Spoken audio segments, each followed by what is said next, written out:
Hello friends, स्वागत आहे तुमचं पुन्हा एकदा बाईट विथ प्रणू चॅनलमध्ये। आमच्या गावी ना 2 दिवस यात्रा होती। अगदी मोठी यात्रा असते ही, कारण 3 वर्षातून एकदा ही यात्रा येते।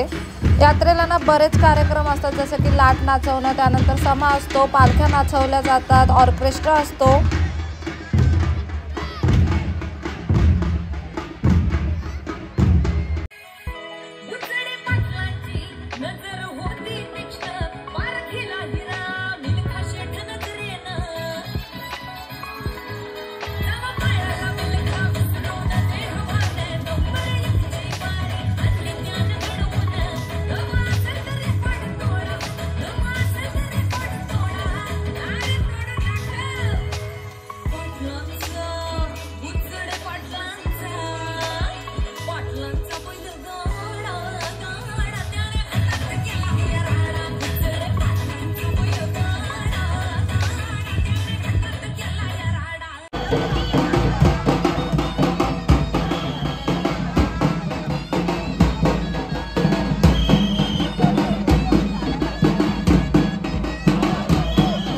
इथे ना अशा पद्धतीने ही लाट ठिकठिकाणी मानावरती नाचवली जाते।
लाट नाचवली की मग ती खाली ठेवली जाते आणि त्यानंतर त्यावरती पाणी घालायचं असतं।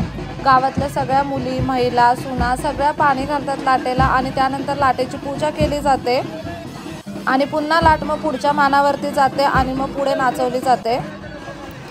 अशा पद्धतीने अख्ख्या गावात ही लाट मस्त अशी नाचत नाचत फिरवतात। ढोल ताशा असतात, भंडारा असतो, अगदी आनंदाने लाट नाचवली जाते। गावातल्या सगळ्या महिला अगदी नटून थटून तयार असतात। यावेळी सगळ्यांच्या घरी सगळे सखे सोयरे पाहुणे रावणे आलेले असतात आणि अगदी मस्त असं वातावरण असतं। 2 दिवस अगदी प्रचंड मोठी अशी जत्रा असते।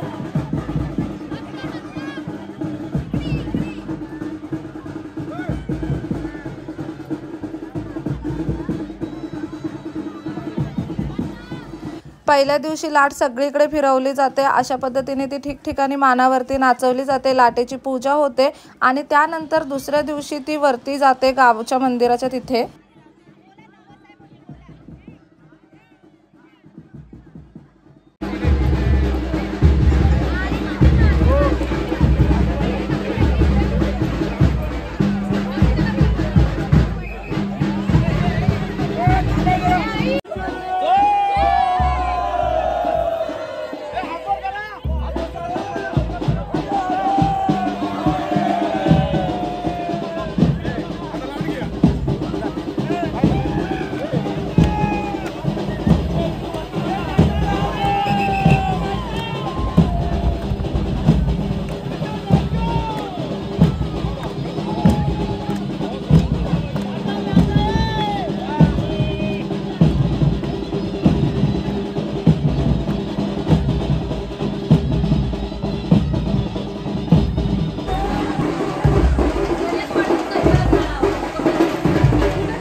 ह्या लाटेचं जे लाकूड असतं ना ते खूप जास्त हेवी असतं, त्याच्यामुळे बरीच लोक लागतात हे उचलण्यासाठी आणि मस्त नाचत नाचत लाट आणतात।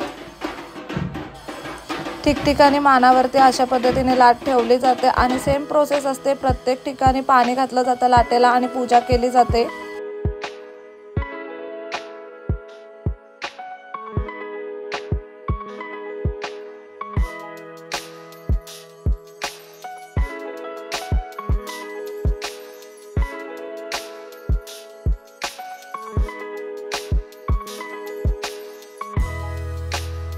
आता ही लाट इथून वरती देवळाच्या दिशेने जाते आणि त्यानंतर तिथे मोठी जत्रा असते, ते आपण उद्याच्या व्हिडिओमध्ये पाहणार आहोत। ती जत्रा खूप जास्त मोठी असते। देवाच्या ठिकाणी सगळ्या पालख्या एकत्र येतात, त्यातलीच ही एक पालखी, ही भेलसईची पालखी आहे आणि ही सुद्धा आता देवळात जाणार इथून पूजा करून। 2 पालख्या मानावर येतात, एक भेलसईची आणि एक गरजाईची। ह्या पालख्या इथे येतात, मानावरती बसतात आणि त्यानंतर इथे थोडा नाचवल्या सुद्धा जातात आणि त्यानंतर त्या देवळात जातात। उद्याच्या व्हिडिओमध्ये जत्रेचा अगदी मोठा दिवस आपण पाहणार आहोत। पालख्या कशा नाचतात ते सुद्धा तुम्हाला बघायला भेटणार आहे, त्यामुळे उद्याचा व्हिडिओ नक्की पहा।